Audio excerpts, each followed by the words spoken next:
Danny Foster had been putting off the trip to Montana for 3 months. His grandfather Edmund had passed away last spring, and the family lawyer kept calling about the property. Nobody wanted the old farm. It sat 40 miles from the nearest town, surrounded by nothing but prairie grass and wind. Danny's cousins had already picked through the farmhouse, taking what they wanted. That left him with the land and whatever junk filled the massive hangar out back. He pulled his truck off the highway onto the gravel road, watching dust kick up behind him. The property looked exactly like he remembered from childhood visits. Weathered fence posts, the old farmhouse with peeling paint, and that enormous hangar his grandfather had built back in the 80s. Edmund had always been secretive about that building. He never let anyone inside, claiming it was full of dangerous equipment and unstable materials. Danny parked near the hangar's main door. The structure was bigger than he remembered, easily large enough to hold several aircraft. Heavy chains and padlocks secure the entrance. He found the keys in the envelope the lawyer had given him, along with a handwritten note from his grandfather. Danny, you were always the curious one. You asked questions. You listened. What's inside belonged to someone who needed help. I did what I could. Now it's your choice. Trust your gut like I taught you. Granddad. The locks took some work. Rust had seized the mechanisms after years of weather. Danny finally got the last one open and pulled the chain free. The door's hinges screamed as he forced it wide enough to slip through. Darkness swallowed him whole. He fumbled for his flashlight and clicked it on. The beam cut through dust particles floating in the air like snow. As his eyes adjusted, Danny's breath caught in his throat. IT wasn't farm equipment. A spacecraft sat in the center of the hangar, or what remained of one. The hull had been torn open in several places, exposing complex machinery inside. The design was nothing like the sleek galactic community vessels that occasionally visited Earth. This ship looked organic somehow, with curves and ridges that reminded him of bones or seashells. Danny walked around it slowly, his flashlight revealing more details. Scorch marks covered one side. Something had hit this craft hard. His grandfather had apparently spent decades trying to repair it. Tools lay scattered on workbenches. Detailed sketches covered the walls, showing various components and systems. Edmund had been reverse engineering alien technology in secret. A soft humming drew Danny deeper into the hangar. He found a doorway in the ship's side that had been carefully pried open. Inside, emergency lighting still functioned, casting everything in a pale blue glow. The corridor was narrow but high-ceilinged, designed for something taller than humans. He followed the humming sound to a chamber at the ship's rear point. 8 objects filled the room, each one mounted on a specialized platform. They looked like enormous eggs made of crystal or ice. Frost covered their surfaces so thick that Danny could barely see what lay inside. He approached the nearest one and wiped away some of the ice. The face stared back at him through the frozen barrier. Reptilian features, definitely, but somehow beautiful. Scales caught the light in shades of deep blue. Small horns curved back from the skull. The creature's eyes were closed, its body curled in a protective position. Danny stepped back, his mind racing.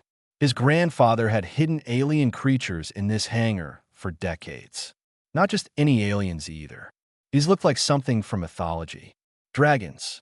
Actual dragons frozen in time. That he noticed one egg was different from the others. Fine cracks spiderwebbed across its surface, and a faint glow pulsed from within. As Danny watched, another crack appeared with a soft popping sound. Whatever was inside had started waking up. A filing cabinet against the wall caught his attention. Inside, he found his grandfather's journals, dozens of them dating back to 1987. Danny opened the first one and started reading. July 15th, 1987. Saw something crash in the North Field tonight. Not a meteor. Controlled descent, or tried to be. Found a ship and bodies. Most dead on impact. But in the cargo hold, I found these eggs in some kind of cold storage. Still intact. Still alive, maybe. Called the Air Force. Called everyone I could think of. They said I was crazy. Said to stop wasting their time. The galactic community won't return my calls either. These creatures need help, and nobody cares. I'll do it myself. Danny flipped through more entries. His grandfather had taught himself alien engineering. He'd kept the ship's power systems running on minimal capacity, just enough to maintain the egg's frozen state. He'd researched every database he could access, trying to identify the species. The word drether appeared repeatedly in later journals, always with notes about extinction events and corporate mining operations. The egg cracked again, louder this time. Blue light spilled from the fractures. Danny moved closer, unsure what to do. Should he help it? Call someone? His grandfather's note echoed in his mind. Trust your gut. The egg split apart suddenly, pieces falling away to reveal the creature inside. It tumbled forward, and Danny lunged to catch it before it hit the floor. The dragon fit in his arms like a large dog might, though it weighed almost nothing. Its scales were warm to the touch despite coming from a frozen egg. It opened its eyes and looked directly at Danny. Intelligence burned in that gaze. This wasn't some animal. This was a person trapped in a different form. The dragon shivered violently, and Danny realized it was cold. He grabbed a tarp from nearby and wrapped the creature carefully, holding it close to share body heat. The dragon relaxed slightly, still shaking but no longer in distress. It made a sound somewhere between a chirp and a rumble, like it was trying to communicate. Danny had no idea what to do next. His phone had signal out here. He could call authorities. The galactic community had protocols for discovered alien species, but his grandfather's journals painted a dark picture of how extinct species were treated, especially valuable ones. The dragon nestled closer to him, seeking warmth and apparently seeking comfort too. It trusted him completely, the way a newborn might trust the first face it saw. Danny looked at the other 7 eggs, still frozen, but clearly containing more living creatures just like this one. His grandfather had protected them for almost 40 years. A ping from his phone made him jump. Email notification. Message from Galactic Customs and Border Protection. Unauthorized power signature detected at your location. Investigation team dispatched. Arrival in 48 hours. Do not attempt to move or tamper with any alien technology or biological materials. Danny looked down at the dragon in his arms. It had fallen asleep, exhausted from hatching. He thought about his grandfather's words. Trust your gut. His gut said these creatures deserved better than to become lab specimens or worse. They deserved a chance to live. Danny carried the dragon to his truck and came back for emergency supplies from the hangar. He had 2 days to figure out his next move, and something told him it wouldn't involve waiting around for Galactic Customs to arrive. The dragon refused to leave Danny's side. He'd tried setting it down in the farmhouse living room while he searched for supplies, but the creature had scrambled after him immediately, making distressed clicking sounds. So Danny worked one-handed, gathering blankets and food while cradling the dragon in his other armit had grown already. Just 2 hours after hatching, the creature was noticeably larger, now the size of a golden retriever. Its scales had darkened from pale blue to a deep color like ocean water. The horns on its head had hardened too, no longer soft and rubbery. When light hit them right, they sparkled like diamonds. Danny set up camp in the hangar. Going back to the farmhouse felt wrong somehow, like abandoning the other eggs. He built a nest of blankets near a space heater and settled the dragon into it. The creature immediately crawled out and pressed against Danny's leg instead. All right, I get it, Danny said. You want company. He sat down, and the dragon climbed into his lap, curling up like a cat. It was heavier now, maybe 60 pounds, but Danny didn't mind. The creature radiated warmth like a heating pad. Actually, more than that. The air around them was getting noticeably warmer. The dragon was generating heat somehow. Danny opened his grandfather's journals and started reading more carefully. Edmund had been meticulous in his research. Page after page detailed attempts to understand the ship's systems, decode its language, access its databases. Somewhere around the year 2000, he'd finally broken through. March 3rd, 2000. Got the main computer working today. Most files are corrupted, but I found crew logs. They call themselves Drether. Beautiful name. Beautiful people from what I can see in the videos. They were evacuating their homeworld. Some kind of disaster. Corporate mining operation went wrong. No, that's not right. Went exactly as planned. They destroyed an entire planet for its resources. The Drether tried to evacuate everyone they could. This ship was carrying the last eggs. The last children. They almost made it. Danny felt sick. He looked at the dragon sleeping in his lap. One of the last survivors of a genocide. No wonder his grandfather had kept them secret. The corporations that destroyed their world would definitely want to eliminate any evidence. His phone buzzed. Text message from an unknown number. Mr. Foster, this is Patricia Wu. Your grandfather contacted me about 15 years ago regarding a restoration project. He said if anything happened to him, I should reach out to whoever inherited the property. I run a salvage station near Jupiter. Independent operation. If you need somewhere off the grid, I can help. No questions asked. Danny stared at the message. His grandfather had planned for this scenario. Of course he had. Edmund had spent 40 years protecting these eggs. He would have set up contingencies. Another message came through, this time with an attachment. Your grandfather sent me this in case you needed convincing. Danny opened the video file. His grandfather's face filled the screen, looking older than Danny remembered, but with that same sharp intelligence in his eyes. Danny, if you're watching this, you found them. The Drether. I know you're probably scared and confused. I was too. But you've got a good heart, just like your grandmother did. That little one that hatched first, take care of it. The Drether bond for life. It shows you the moment you caught it. That means something. Patricia can be trusted. She's good people. Get to her station and figure out your next move from there. And Danny, whatever you decide, I'm proud of you. The video ended. Danny's throat felt tight. He'd never been particularly close to his grandfather. Edmund had been distant, always working on something in that hangar. Now Danny understood why. The man had been carrying an enormous secret and an enormous responsibility. The dragon stirred, lifting its head to look at Danny. Its eyes were remarkable, shifting colors from blue to green to gold. It made a questioning sound, like it sensed Danny's distress. Without thinking, Danny reached out to stroke its head.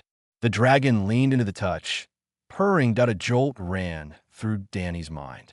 Not painful, just startling. Images flooded his consciousness. Not words exactly, but feelings and pictures.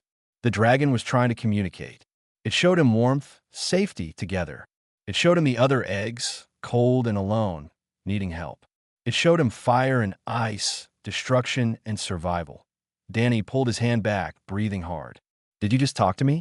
The dragon tilted its head, those color-changing eyes fixed on his face. It reached out one clawed foot and gently touched Danny's hand. More images came, softer this time. The dragon showed him flying through space, stars all around, others of its kind beside it. Then darkness and cold. Then Danny's face, the first thing it had seen upon waking.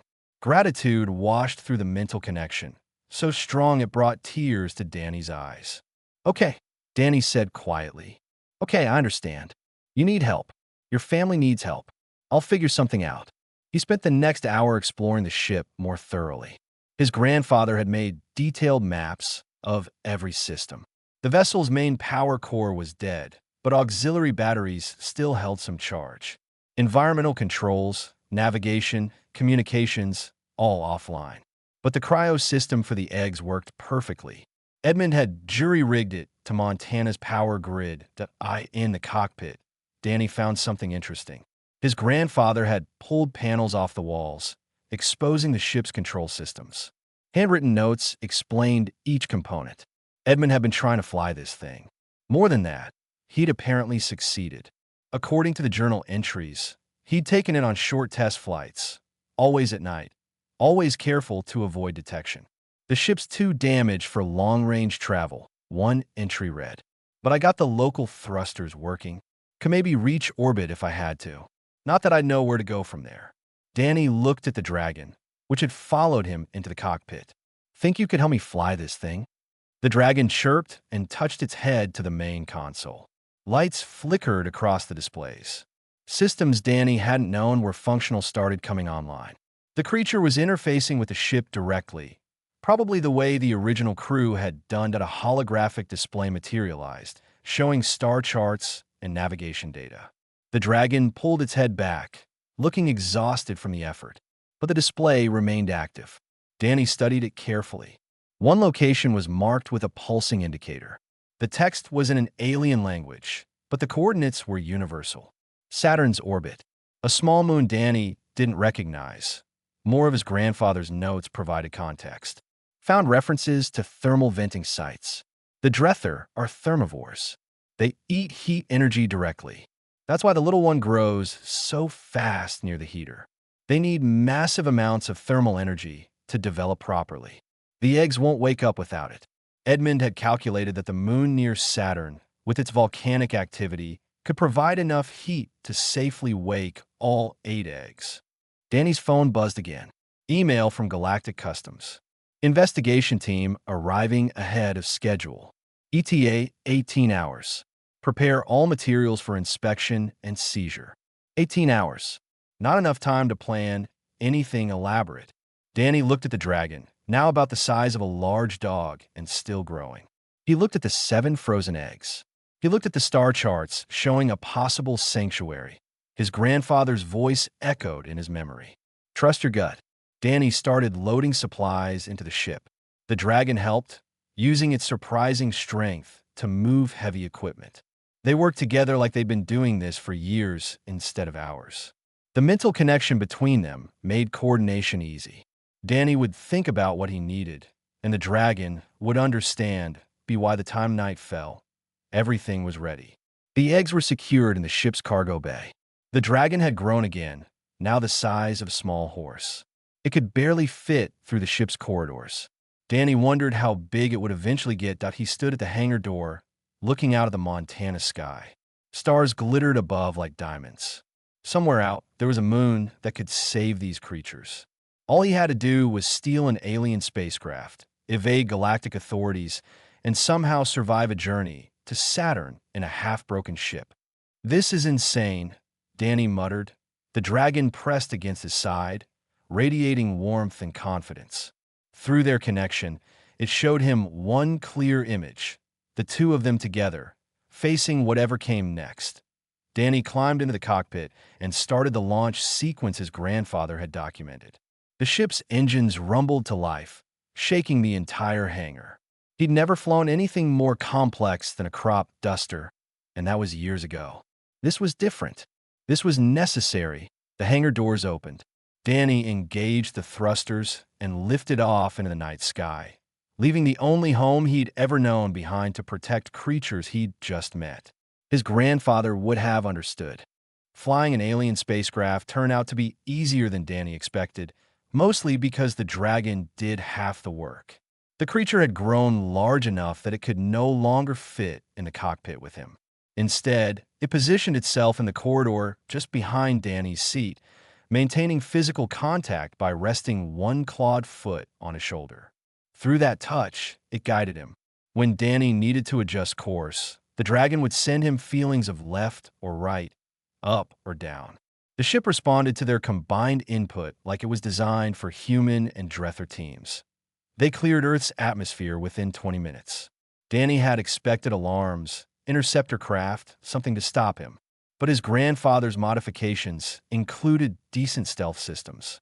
The ship's signature read as space debris on most scanners. They slipped away from Earth like a ghost. Patricia Wu, this is Danny Foster, he said into the communication system. You said you could help. I'm taking you up on that offer. Static crackled for a moment before Patricia's voice came through. About time you called. I've been tracking your launch. Nice flying for a first-timer. Give me your heading, and I'll send you coordinates for my station. And Foster, you should know Galactic Customs has put out a warrant. You're officially a fugitive now. What are the charges? Theft of protected biological materials, unauthorized operation of alien technology, and my personal favorite, reckless endangerment of an extinct species. Patricia laughed, but it sounded bitter. They're calling you a criminal for saving those creatures. That's the galactic community for you. Danny checked his displays. The dragon helped him interpret the readouts. Fuel reserves were adequate for the journey to Jupiter. Life support systems functioned properly. The 7 eggs remained stable in their cryo chambers. Everything was working better than he had any right to expect. How long until I reach you? Danny asked. At your current speed, about 16 hours. I'm sending you a route that avoids the main shipping lanes. Corporate patrols are already looking for you. The company that destroyed the Drether homeworld has offered a substantial bounty. Dead or alive, apparently. The dragon's grip tightened on Danny's shoulder. Through their connection, he felt its fear and anger. These creatures understood far more than they could express. The dragon knew exactly what corporations had done to its people. I found something else in the ship's database. Patricia continued. Your grandfather sent me copies years ago. The Drether weren't just intelligent. They were empaths. They formed bonds with other species, deep connections that lasted lifetimes. Worlds that had Drether living on them were impossible to exploit because the dragons would defend their bonded partners. That's why the corporations wanted them extinct. Danny felt the dragon's emotions through their link. Pride in its people, grief for what was lost, determination to survive. He squeezed the clawed foot still resting on his shoulder. We're going to make it. All of us. The hours passed slowly. Danny took turns between piloting and checking on the eggs. The dragon followed him everywhere, never letting him get more than a few feet away. It had grown again during the flight. Now it was the size of a draft horse, with wings that folded tight against its body in the cramped corridors. The wings were new, developed in just the last few hours. Danny wondered what else these creatures could do. Patricia's station appeared on the scanners as they approached Jupiter's orbit. The facility was built into a captured asteroid, camouflaged to look like just another rock floating in space. Dozens of ships surrounded it, everything from small personal craft to massive cargo haulers. This was a haven for people who operated outside galactic regulations. Smugglers, prospectors, political refugees, anyone who needed to disappear. Welcome to Wu Station, Patricia said as Danny brought his ship into the docking bay. Try not to damage anything on your way in. That ship of yours is bigger than I expected. Danny managed to land without crashing, which felt like a victory. The docking bay pressurized, and he opened the ship's hatch. Patricia stood waiting, a woman in her 50s with gray hair tied back in a practical bun and grease stains on her coveralls. She looked like she'd been working on machinery her whole life. So where's this dragon I've been hearing about? She asked. The creature emerged from the ship, having to squeeze through the hatch sideways. It stood to its full height, nearly 10 feet tall now, and spread its wings. The bay's lights caught on its scales, creating patterns of blue and silver. Patricia took a step back, her eyes wide. That's not a dragon, she whispered. That's a god. The dragon folded its wings and approached Patricia carefully. It lowered its head, bringing itself down to her eye level, and made a soft, trilling sound. Danny felt the creature's intention through their bond. It was trying to show Patricia it meant no harm. Patricia reached out slowly and touched the dragon's snout. Her expression shifted from fear to wonder. It's warm, and I can feel it. Not with my hands, with my mind. Is that normal? They're empaths, Danny said. They share emotions. I think it's trying to tell you it's friendly. It's telling me a lot more than that. Patricia's voice was thick with emotion. I can feel its sadness, its hope, its gratitude to you. This is remarkable. Other people had gathered in the docking bay, station workers and residents curious about the new arrival. They stared at the dragon with a mixture of awe and fear. One of them, a young man with pilot's markings on his jacket, stepped forward. Is that really a Drether? I thought they were extinct. They were supposed to be, Danny said. There are 7 more eggs in the ship. They need help. The pilot looked at the dragon, then at Danny. I've heard stories about the Drether. My grandmother used to tell them. She said they were protectors, that they bonded with people and kept them safe. She said the galaxy was darker after they were gone. Your grandmother was right, Patricia said. She turned to address the growing crowd. Listen up. This man is wanted by Galactic Customs and every corporate bounty hunter in the system. Anyone who helps him is putting themselves at risk. But I'm going to help him anyway, because what happened to the Drether was wrong. Anyone who wants to leave, leave now. Anyone who stays, understand what you're getting into. Nobody moved. The pilot spoke up again. What do you need? Danny explained about the volcanic moon near Saturn. The dragon added its own input, sharing images through the mental connection that spread to everyone touching it or standing close by. They all saw the same vision. a place of fire and ice where the eggs could safely hatch. That's mining territory, someone in the crowd said. Corsair Corporation owns that moon. They've got automated defenses and patrol ships. They're also the ones who destroyed the Drether homeworld, Patricia added. They'll want these eggs destroyed before anyone finds out what they did. The pilot smiled grimly. Then we'll just have to get past them. I know those patrol patterns. Used to work for Corsair before I realized what kind of company they really were. I can help. Others stepped forward. An engineer who could improve the ship's stealth systems. A weapons specialist who'd served in Earth's Defense Force. A navigator who knew every shortcut in the outer system. Within an hour, Danny had a crew of volunteers, all willing to risk everything to help creatures they'd just met. The dragon seemed to understand what was happening. It moved through the crowd, touching people gently with its snout or wing tips. Each person it touched gasped as they felt the empathic connection. Danny watched their faces change from determination to something deeper. The dragon was bonding with them, not as strongly as with Danny, but enough to share its hope and trust. We need to move fast, Patricia said. I've been monitoring galactic channels. They know you're in this region. Corporate ships are on their way. Danny looked at his assembled crew, these strangers who'd become allies in minutes. He looked at the dragon, magnificent and vulnerable at once. He thought about the 7 eggs still frozen in the ship, waiting for a chance to live. Then let's get to work, Danny said. We've got a moon to reach and eggs to hatch. The dragon roared, a sound that echoed through the entire station. It wasn't a challenge or a threat. It was a promise. They would survive this. Together, Human and Drether would prove that some bonds were stronger than corporate greed or political power. They would prove that extinction wasn't always permanent. The crew cheered and got to work. Danny had 16 hours before corporate ships arrived. 16 hours to prepare for a fight he couldn't afford to lose. But as he felt the dragon's confidence flowing through their bond, he started to believe they might actually pull this off. His grandfather had protected these creatures for 40 years. Now it was Danny's turn, and he wasn't alone anymore. The crew transformed Danny's damaged ship over the next 14 hours. The engineer, a woman named Sarah from the Mars colonies, improved the stealth systems using salvage galactic technology. The weapons specialist, a former soldier called Grant, installed defensive systems stripped from decommissioned patrol craft. The pilot, whose name was David, worked with Danny and the Dragon to improve their flight coordination. Patricia coordinated everything from her station's command center. She'd pulled up every file Edmund Foster had sent her over the years, creating a complete database of Drether biology and needs. The information painted a picture of remarkable creatures. Drether didn't just eat heat energy. They could generate it, store it, and share it with others. They could survive in vacuum for short periods. They could sense electromagnetic fields and navigate by the stars themselves. Evolution had made them perfect for space travel. Your grandfather figured out something important, Patricia said, showing Danny one of Edmund's later journal entries. The eggs won't just hatch near any heat source. They need the right kind of thermal energy.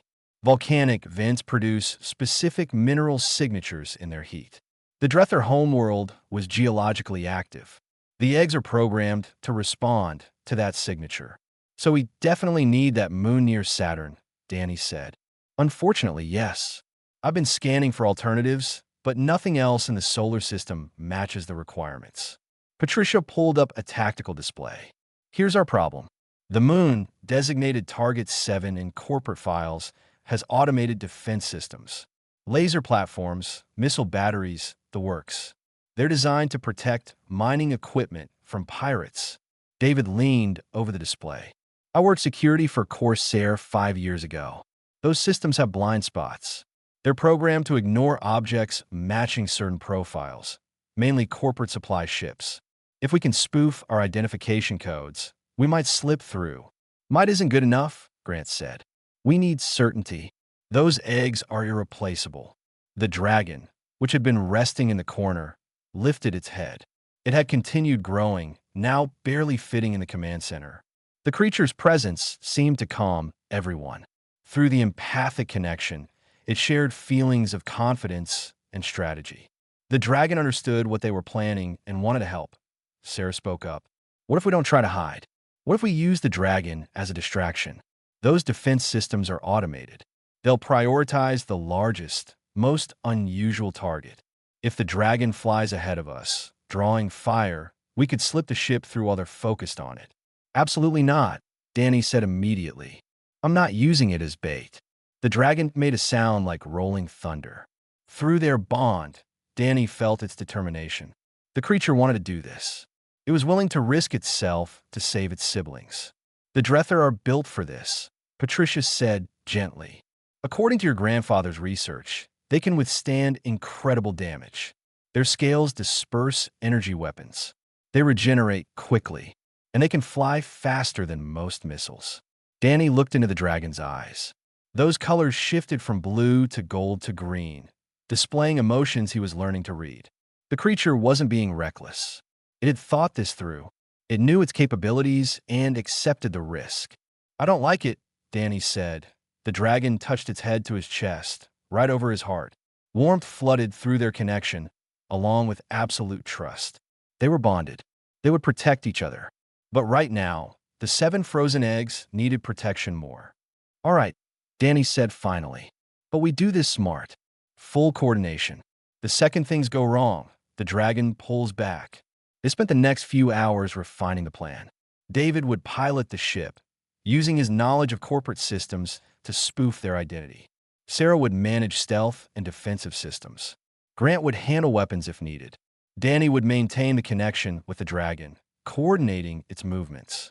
Patricia would run communications from her station, monitoring corporate channels for any response. The dragon underwent its own preparations.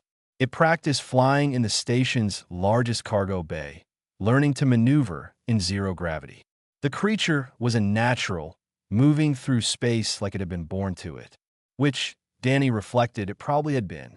The Drether were a space-faring species. This dragon was just remembering what its ancestors had known 2 hours before departure. Patricia called Danny to a private meeting. Her expression was serious. There's something you need to know, she said. I've been digging through corporate files, using some contacts I'd rather not mention. Corsair Corporation didn't just destroy the Drether homeworld. They've been systematically eliminating any evidence that the Drether existed, wiping databases, destroying artifacts, silencing anyone who asks questions. Why go to such lengths? Because the Drether represented a threat to their entire business model. Think about it. A species that bonds with others and protects them. Worlds with Drether couldn't be exploited. The dragons would fight back. It wasn't just about mining one planet. It was about removing an obstacle to corporate expansion across the galaxy. Danny felt sick. So if we succeed, if we hatch these eggs, we prove the Drether aren't extinct. We prove Corsair committed genocide. We change everything. Patricia grabbed his shoulder. But Danny, that also means they'll do anything to stop us. Anything. This isn't just about catching a fugitive anymore. This is about covering up the biggest crime in modern galactic history. The weight of what they were attempting settled on Danny's shoulders. This wasn't just a rescue mission. It was a political act, a statement that would ripple across the entire galactic community. Success meant justice for the Drether. Failure meant their extinction would be complete. The dragon entered the room, somehow sensing Danny's distress. It pressed against him, sharing strength and resolve through their bond. They weren't alone in this. They had each other. They had the crew. They had a chance. I'm ready, Danny said. The crew assembled in the docking bay. Their ship looked nothing like it had when Danny first stole it from his grandfather's hangar. New hull, plating covered the damage. Upgraded systems hummed with power. Fresh paint made it look almost legitimate. Almost. Danny took his position in the cockpit. The dragon waited in the cargo bay, ready to launch when needed. The 7 eggs were secured in reinforced chambers, their cryo systems functioning perfectly. Everything was ready. All ships. This is Wu Station Control. Patricia's voice came through the comm system. You are clear for departure. Good luck out there. And Danny, your grandfather would be proud. Danny engaged the engines. The ship lifted smoothly from the docking bay and oriented toward Saturn. Dozens of other craft launched simultaneously, volunteers from the station forming a loose escort. They wouldn't follow all the way to the moon, but they provide cover during the initial journey, making it harder for corporate ships to single out Danny's vessel. David took over piloting as they entered the main shipping lanes. He flew like he'd been born in space, weaving between cargo haulers and passenger liners with ease. The spoofed identification codes worked perfectly. To any scanner, they were just another supply ship heading to the outer system. Hours passed. Earth fell behind them. Mars came and went. They crossed the asteroid belt without incident. Jupiter loomed ahead, massive and beautiful, its great red spots swirling in eternal storm patterns. And beyond Jupiter, Saturn waited with its rings and moons. Corporate patrol ahead, David said suddenly. 3 ships. They're running active scans. Will our codes hold? Danny asked. Should, but those are military-grade scanners. If they look too close. The Dragon stirred in the cargo bay. Through their connection, Danny felt its readiness. If things went wrong now, they were prepared to fight. But fighting here, in open space with civilians nearby, would be a disaster. The patrol ships approached. Their scans washed over Danny's vessel. Seconds stretched into eternity. Then the patrol ships altered course and flew past without slowing. We're clear, David said, exhaling slowly. They bought it. Sarah grinned from her station. My coding is perfect. Told you it would work. They continued towards Saturn, tension slowly easing. The hard part was still ahead, but they'd cleared the first major obstacle. Corporate space gave way to the outer system, where jurisdiction was murky and regulations meant less. Here, might and determination mattered more than laws. The volcanic moon appeared on their scanners, a small gray sphere orbiting Saturn alongside dozens of others. Heat signatures showed active vents across its surface. Perfect conditions for hatching Drether eggs. Perfect bait for a trap. Defense systems are active, Grant reported. I count 20 weapon platforms and twice as many sensor arrays. They'll detect us the moment we enter their perimeter. Danny stood and headed for the cargo bay. The Dragon waited there, magnificent and ready. It had grown again during the journey, now massive enough that it barely fit through the ship's corridors. Soon it would be too large to stay inside at all. You sure about this? Danny asked, knowing the answer. The Dragon touched its snout to Danny's forehead. Images flowed through their bond. The two of them flying together. The eggs hatching. A family reunited. Victory snatched from certain defeat. The Dragon was sure. Absolutely certain.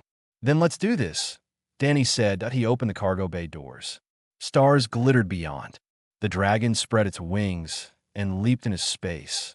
The Dragon looked like a comet streaking through space. It flew directly at the moon's defense perimeter, wings spread wide, scales reflecting starlight. Every sensor on the automated platforms locked onto it immediately. This was exactly what they'd hoped for. Defense systems are targeting the Dragon, Grant reported. All of them. They're ignoring us completely. David pushed the ship's engines hard, diving toward the moon's surface while the platforms focused on the larger, more unusual target. Laser fire lit up space around the Dragon. The creature dodged and weaved, moving faster than any ship could match. When beams did connect, they scattered off its scales like water off glass. Danny maintained their mental connection, feeling every moment of the Dragon's flight. The creature was exhilarated, not afraid. This was what it was built for. Missiles launched from the platforms, dozens of them. The Dragon breathed fire, actual flames in the vacuum of space, destroying missiles before they could connect. Danny hadn't known they could do that. We're through the perimeter, David announced, setting down near the largest vent system. The ship touched down on rough terrain. Through the viewports, Danny saw geysers of superheated water erupting from cracks in the moon's surface. Steam and minerals created clouds that glowed in Saturn's reflected light. It was beautiful and violent, exactly what they needed. Get those eggs to the vents, Sarah said. I'll set up the portable shields. Grant, watch for any ground-based security. They worked with desperate efficiency. Danny and David carried the first egg out of the ship. It was heavy, requiring both of them to lift it. They positioned it near a vent where superheated water sprayed into space. The egg's surface immediately began to glow. The frozen exterior started melting. "It's working," Danny said. "Get the others." Above them, the dragon continued its dance with the defense systems. It had destroyed half the missile platforms and disabled several laser batteries. But more weapons were coming online. The automated systems were adapting, learning the dragon's patterns. Sooner or later, they'd score a solid hit. The crew positioned all 7 eggs around different vents. Heat washed over them, far more intense than anything on Earth.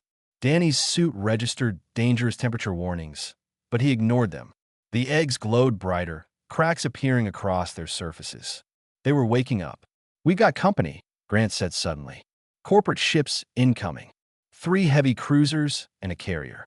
Sarah checked her instruments. "They'll be in firing range in 10 minutes. Danny, we need that dragon back here now." Danny reached out through their bond. The dragon felt his call and disengaged from the defense platforms, diving toward the moon's surface. It landed hard, breathing heavily. Scorch marks covered its scales where laser fire had gotten through. The creature was hurt, but still functional. The first egg split open. A drether tumbled out, scales the color of fresh snow.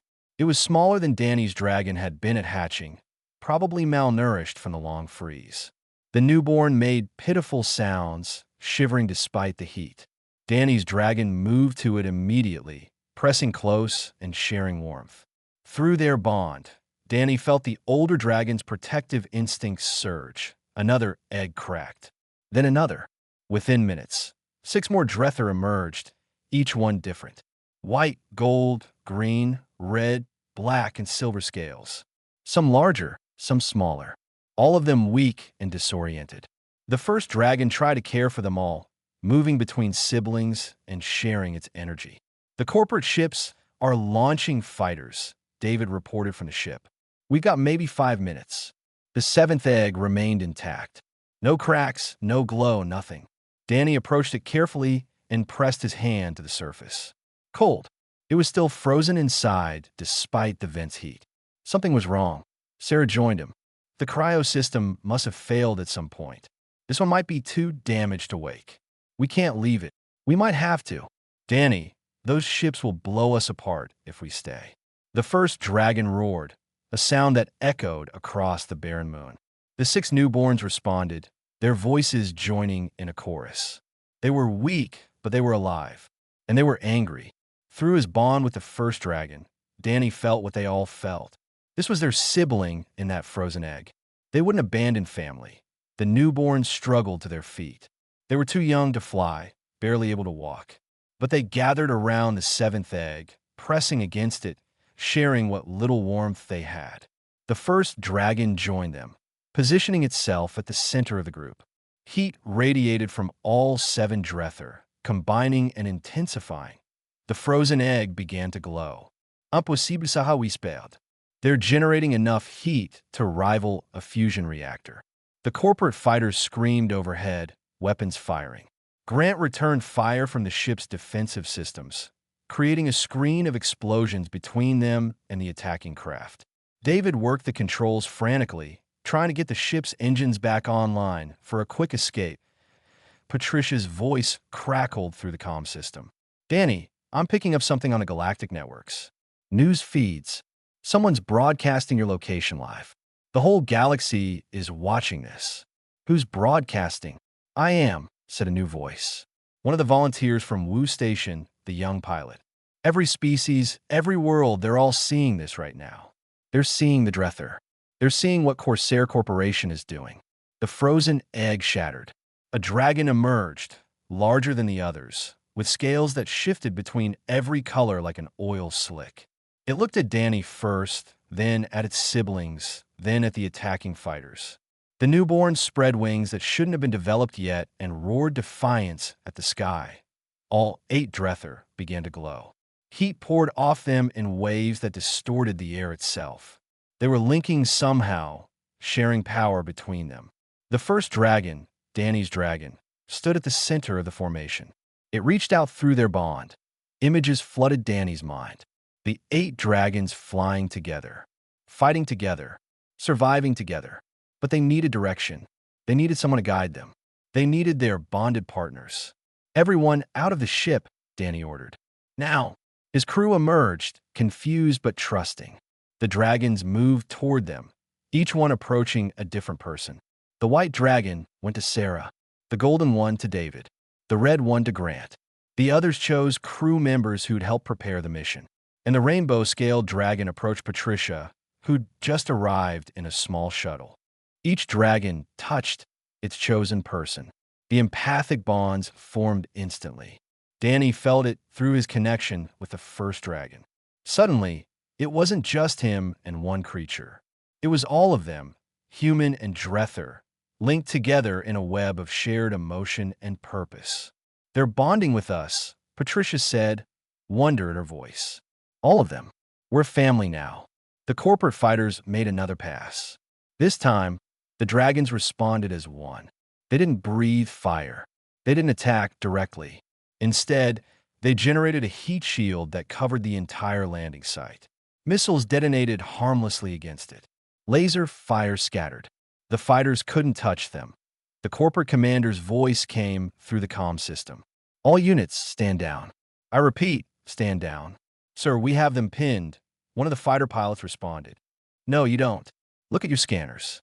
Those creatures are generating enough power to slag this entire moon. If they release it all at once, everyone dies, including us.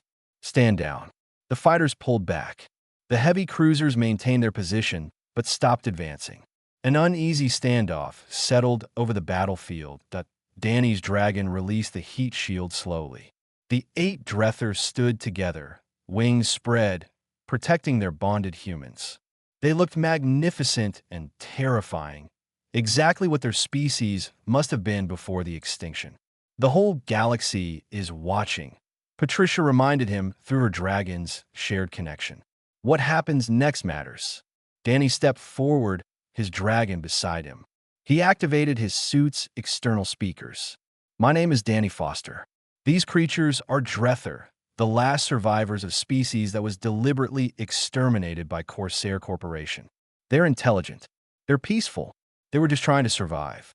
And they've bonded with us because humans gave them a chance when the rest of the galaxy had given up on them." Silence from the corporate ships. But Danny knew others were listening. Millions of beings across the galaxy, watching through the broadcast. "The Drether aren't extinct anymore," Danny continued. "And they're not alone. If you try to finish what you started, you'll have to go through all of us. Humans and Drether together. So I'm giving you a choice. Leave now, or find out what happens when you push us too far." The dragons roared in unison. The sound carried across space somehow, powerful and clear. 8 voices joined as one, declaring their right to exist. The corporate ships began to withdraw, slowly at first, then faster. They disappeared into the void, leaving Danny and his crew alone on the moon with 8 impossible creatures. Patricia laughed, giddy with relief and exhaustion. "We did it. We actually did it." The dragons settled down, exhausted from the effort of hatching and fighting. The humans sat among them, connected through bonds that would last their entire lives. Above them, Saturn hung in the sky like a giant jewel. And somewhere out there, the galaxy was watching, learning that extinction wasn't always permanent, and that sometimes the smallest acts of compassion could change everything. The broadcast changed everything. Within hours, every major news network across the galactic community was showing footage of the Drether. The dragons flying through space. The moment of bonding. The standoff with corporate forces. Billions of beings watched and shared and debated. The Drether weren't just alive. They were magnificent. Danny sat on the moon's surface, his back against his dragon's side, watching Saturn rise. The dragon had nearly doubled in size since the battle, now large enough to carry Danny on its back. The other 7 dragons rested nearby with their bonded humans, all of them recovering from the intensity of the past days. Patricia's voice came through the comm system. "Danny, you need to hear this. Earth's government is calling. So, there's a Galactic Council, and about 300 news agencies want interviews. Tell them I'm busy. Busy doing what? sitting on a rock, busy figuring out what comes next. Danny looked at the dragons. They can't stay here. This moon belongs to a corporation that wants them dead. We need somewhere safe. Sarah approached with her white-scaled dragon following. I've been monitoring galactic channels. Public opinion is overwhelmingly in favor of the Drether. 17 different species have condemned the extinction event. 12 have offered sanctuary. The Corsair Corporation is under formal investigation. That doesn't mean we're safe, Grant said. His red dragon lounged beside him like a giant cat. Corporations don't give up just because they're under investigation. They'll try again, quieter this time. David nodded. His golden dragon chirped agreement. We need political protection, official recognition, something that makes it illegal to hunt them. Danny's dragon lifted its head and touched his shoulder. Images flowed through their bond. Not just the 8 of them surviving, but thriving, teaching others about their species, showing the galaxy what the Drether had been and could be again. But to do that, they needed more than sanctuary. They needed a home. Earth, Danny said suddenly. We take them to Earth. The crew looked at him like he was crazy. Patricia's voice came through the comm, skeptical. Earth just joined the galactic community. They barely have a voice in galactic politics.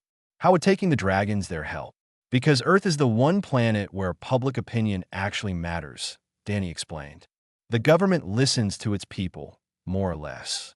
And humans love underdog stories. We love protecting things everyone else has given up on. If we can get Earth to formally offer sanctuary, other species will follow. The corporations will fight it, Sarah said. Let them. This whole thing is being broadcast live, remember? Every move they make against us is another piece of evidence. Every threat is more proof that they're trying to cover up genocide. His dragon rumbled approval. The other dragons chirped and trilled, communicating with each other in ways Danny was beginning to understand. They were discussing it among themselves, consulting through the bonds with their human partners. After a moment, all 8 dragons turned to look at Danny and voiced their agreement as one. All right then, Patricia said. Let me make some calls. We're going to need a lot of help to pull this off. Over the next week, Wu Station became command central for the strangest political movement in galactic history. Patricia coordinated with human governments, independent colonies, sympathetic alien species, and anyone else willing to support the Drether cause. The dragons remained on the moon, growing stronger each day, practicing their abilities under the guidance of their bonded partners. Danny discovered his dragon could do far more than breathe fire and fly. It could detect electromagnetic fields across vast distances. It could survive in hard vacuum indefinitely. It could generate localized gravity fields for short periods. The other dragons demonstrated similar abilities, each one unique to their individual nature. They were learning together, human and Drether, figuring out capabilities that had been lost when the species was destroyed. The breakthrough came from an unexpected source. An elderly alien researcher named Toth contacted them through secure channels. I worked with the Drether before the extinction, Toth explained. I was part of a research team studying their bonding capabilities. We tried to warn the Galactic Council that Corsair Corporation was planning something terrible. They ignored us. After the extinction, I was forced into hiding. But I kept all my research. Everything I learned about your species. If you're truly bringing them back, you'll need this information. Toth's files were extensive. Detailed biology, psychology, social structures, everything needed to understand the Drether properly. Danny read through them obsessively. The dragons weren't just empathic. They were designed by evolution to form symbiotic relationships with other intelligent species. On their home world, they'd bonded with multiple species, creating a civilization where different forms of intelligence worked together naturally. That's why the corporations wanted them extinct, Patricia said after reviewing the files. The Drether made exploitation impossible. Any world they lived on became a true partnership between species. No single group could dominate or abuse the others. Then we need to make sure everyone knows that, Danny said. The dragons aren't just survivors. They're proof that a different kind of society is possible. Earth's government finally agreed to offer formal sanctuary. The decision wasn't unanimous, But public pressure was overwhelming. Humans had been watching the broadcasts. They'd seen the dragon's beauty and intelligence. They'd seen Danny and his crew risk everything to protect them. The story resonated with something deep in human nature, that impulse to help the helpless and shelter the vulnerable. The journey back to Earth took 2 weeks. The dragons flew alongside Danny's ship most of the way, only coming inside when they needed rest. They'd grown large enough that only two could fit inside at once. When they flew in formation, they looked like a constellation moving through space. News crews documented every moment. The galaxy watched as the Drether approached Earth for the first time. Humanity welcomed them with celebrations in every major city.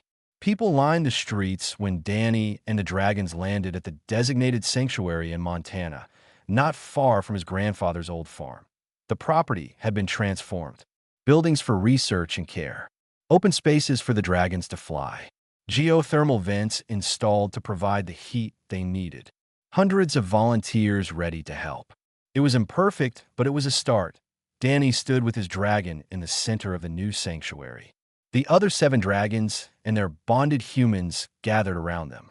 Media drones captured everything from dozens of angles. The Galactic Council was watching. So were the corporations. So were billions of ordinary beings across the galaxy. "This is just the beginning," Danny said to the cameras. "The Drether are back. They're protected, and they're not alone. Humanity stands with them. And we invite every species that believes in justice and partnership to stand with them too. The extinction is over. A new era begins today." His dragon roared, and the sound echoed across the Montana sky. The other dragons joined in, their voices mixing into a harmony that seemed to resonate with something fundamental in the universe. They were alive. They were free. They were home. The months that followed brought changes no one could have predicted. Earth became a hub for interspecies cooperation research. Scientists from dozens of species came to study the human-Drether bonds. The dragons shared their knowledge freely, teaching others about empathy and partnership.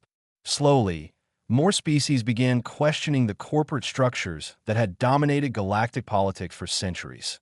Corsair Corporation collapsed under the weight of investigations and boycotts. Other corporations that had profited from exploitation faced similar pressure. It wasn't a revolution exactly, but it was a shift. The galaxy was learning that some things were more valuable than profit. Danny visited his grandfather's grave regularly. His dragon always came with him, settling nearby while Danny talked to the marker. "You'd be proud of how they've grown," Danny told Edmund. "All 8 of them are healthy now. Strong. They're teaching us as much as we're teaching them. You saved them, Granddad. You gave them 40 years that nobody thought they'd have. That was enough to make all the difference." The dragon touched Danny's shoulder gently. Through their bond, he felt what it wanted to share. Gratitude for Edmund. Gratitude for Danny. Gratitude for the second chance that nobody expected. Patricia's Woo Station had become an official sanctuary for threatened species. A dozen different groups now lived there, protected by volunteers and watched over by dragons who visited regularly. The old salvage operation had transformed into something meaningful, a place where beings who'd been discarded or hunted could find safety. The crew stayed together. Sarah continued her engineering work, now developing technology that could help other endangered species. Grant trained security forces in non-lethal defense methods. David piloted missions to rescue other threatened groups. They found their calling in protecting the vulnerable, guided by the dragons who become their partners and friends. One morning, Danny woke to find his dragon agitated. Through their bond, he felt its urgency. Something important was happening. He followed the dragon to the sanctuary's main hall where all 8 Drether had gathered. They stood in a circle, heads touching, humming in unison. "What are they doing?" Patricia asked, arriving with her own dragon. "I don't know. I'm getting images, but they're not clear." The humming intensified. Heat radiated from the dragons, making the air shimmer. And then Danny understood. They were calling out through space, using some method of communication that transcended normal physics. They were searching for others of their kind. "Do you think there could be more survivors?" Sarah asked. Todd's files mentioned that several ships escaped before the homeworld was destroyed, Danny said. We found one ship. There could be others. Other eggs frozen and hidden, waiting for someone to wake them. The dragon's call continued for hours. When they finally stopped, exhausted but hopeful, Danny felt what they felt. Somewhere out there in the vast galaxy, something had answered. Faint and distant, but real.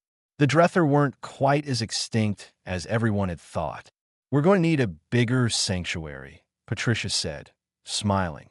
Danny looked at his dragon, at the magnificent creature that had chosen him for reasons he still didn't fully understand. Then we'll build one. However many there are, however long it takes, we'll find them all. We'll give them the same chance Granddad gave these 8. The dragon's colors shifted to warm golds and blues, reflecting contentment and determination. Through their bond, Danny felt the creature's absolute certainty. Together, they would succeed. Human and Drether, partners in a quest to undo an extinction and prove that compassion was stronger than greed. The story had started with one man finding frozen eggs in his grandfather's hangar. It continued with a desperate flight across the solar system. It culminated in a stand against corporate power and deliberate genocide. But the real story, Danny realized, was just beginning. Every day brought new discoveries about what the Drether could do and what humans could learn from them. Every day brought new allies to their cause. Every day proved that some extinctions could be reversed if enough people care to try. Danny Foster had inherited a dusty hangar and a secret. He'd gained a dragon, a crew, a purpose, and a future. His grandfather would have approved. Edmund had spent 40 years keeping hope alive.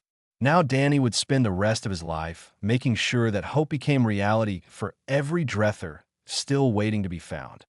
Above them, the Montana sky stretched wide and blue. The 8 dragons took flight together, their bonded humans watching from below. They climbed higher and higher, dancing on thermal currents, celebrating their freedom and their future. They were the last of their kind. They were the first of a new generation. They were proof that endings could become beginnings if the right people refused to give up. And somewhere in the vast galaxy, other frozen eggs waited in the darkness, dreaming of warmth and voices calling them home.